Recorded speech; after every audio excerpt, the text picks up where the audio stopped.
আসসালামু আলাইকুম, good morning সবাইকে। তো বাচ্চা খেয়াল করি নেই আমার এই জোড়াটা দিয়ে, এই জোড়াটা আর আমার পালের ঘরের বাচ্চা আছে একটা বিউটি বাগদাদি। এই জোড়া থেকে এবার ফার্স্ট বাচ্চা বেরিয়েছে। এই যে বাচ্চার কালারটা খুব সুন্দর হয়েছে। আমি ভাবি নাই যে এরকম হবে, বাট আমার মনে হয় গডরার মতো হবে। তা গডরা না কি বের হয়, কারণ হলো বাচ্চার বের হয়েছে অর্ধেক সাদা, পাখনার মাথা হলো সাদা, উপরে হলো কালো,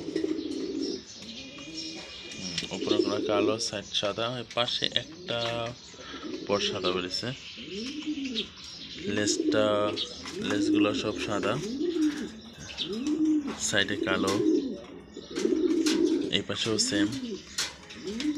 ঠোঁটটা হয়েছে সুন্দর বড় হয়েছে সাদা, গলা মাথা থেকে গলা পর্যন্ত সব সাদা, গলার নিচে আবার কালো। নর বাচ্চা বোঝা যাচ্ছে। প্রথম ডিমটা একটা ডিম নষ্ট হয়েছে, একটা ভালো আছে। দেখা যাক সামনে কি হয়। বাচ্চাটা খুব সুন্দর হয়েছে, প্রথম বাচ্চা।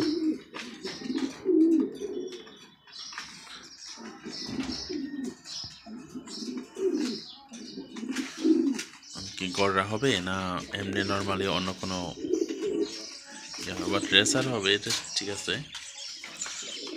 রিং পরাতে আসলাম, রিং পরানোর জন্য আসলাম, দেখলাম যে বাচ্চা অনেক বড় হয়ে গেছে, রিং পরার উপযুক্ত নাই।